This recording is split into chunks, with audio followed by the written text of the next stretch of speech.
In the last video, we talked about the pump power equations and how those are derived. And in talking about that, something that came up was the conversion between slugs and pound mass, and we discussed pound mass and pound force being different. So there's some quirky things when you're dealing with imperial units, and that's what we're going to dive deeper into now. If you're talking about metric units, everything's clean if you just use kilograms, meters, and seconds.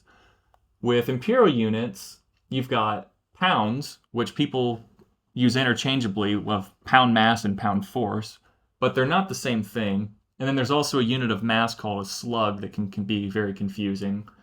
So we're going to talk about the differences between all those things. So by definition, a pound force is a slug foot per second squared.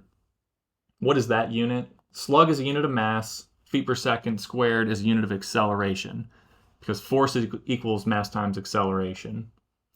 A slug is a unit of mass, and a slug is 32.2 pound mass. Pound mass is also just a unit of mass. So if we wanted to find the weight of 1 pound mass, we would do mass times acceleration. So it's 1 pound mass is our mass. We're going to convert it to slugs by dividing by 32.2 pound mass per slugs, times acceleration is 32.2 feet per second squared. It's our gravitational acceleration constant. Since we're finding the weight, that's our acceleration.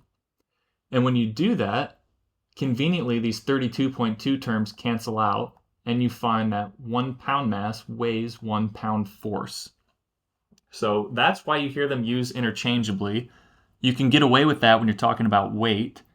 If you're talking about something like pushing an object and you want to find the force on that object, if you were to do pound mass times acceleration, you're not going to end up with units of pound force unless you convert to slugs. So that's something to watch out for.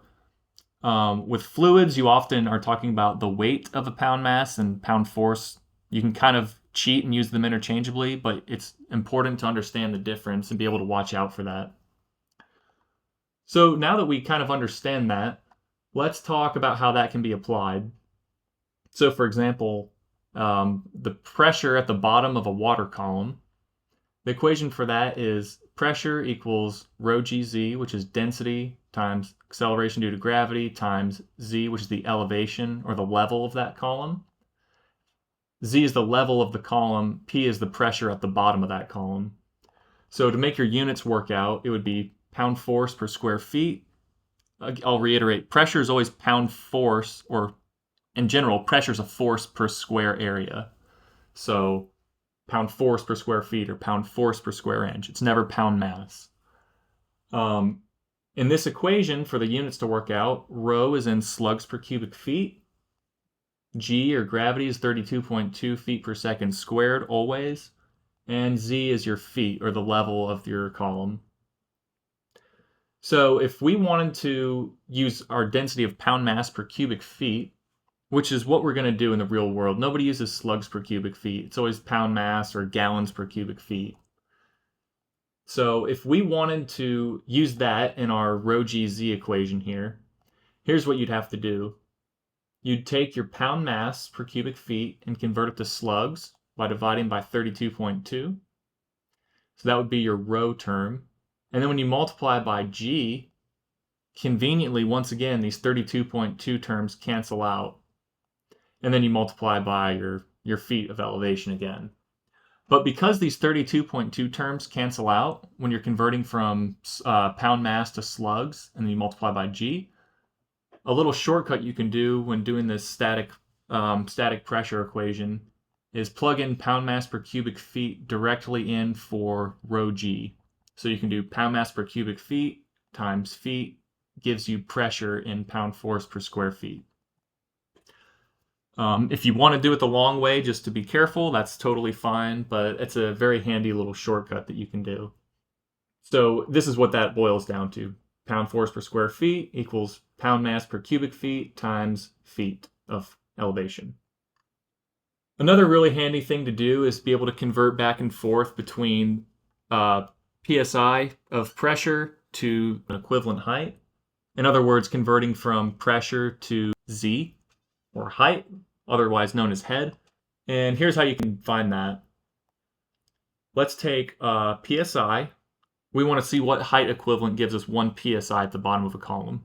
So 1 psi, pound force per square inch. Convert that to pound force per square feet by multiplying by 144. So now we have P equals, plug directly in the density of water, 62.4 pound mass per cubic feet. And like we just said, that term goes in directly for rho g. And then times z. Z is the height that we want to solve for that would give us an equivalent of 1 psi at the bottom. So when you do that, you do 144 over 62.4, and you get this number here, 2.31 feet of water per psi. And that may be a conversion that you've seen or heard of before, and that's how it's derived. It's 144 because it's converting square inch psi to psf divided by the density of water, 62.4 pound mass per cubic feet. So how's that applied? Let's say we've got a tank that has a level of 10 feet tall, and we wanted to find the pressure at the bottom of that tank. What you would do is this equation here. Plug in rho gz, so rho g is the density of water in pound mass per cubic feet, times z is our height. We divide by 144 to go from pounds per square foot to pounds per square inch, and then we add atmospheric pressure if we want it in absolute pressure, psi-A. So we do that.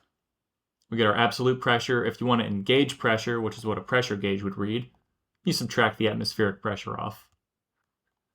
And you can change this level to whatever you want. This may be another conversion factor you've seen before. So 1 foot is equal to 0.433 psi. That's the same thing as saying 2.31 feet is equal to, this should equal 1 psi. So that's just one application of how these fluid mechanics and units can be applied. Another example of where this is going to be very useful is in the next video, we're going to discuss the Bernoulli equations. And with the Bernoulli equations, it talks about how the pressure changes in a streamline between dynamic and static and elevation potential pressure. So understanding how the units work and what units to use is going to be extremely important here. Now that we've got a good primer for it, we can jump into that next.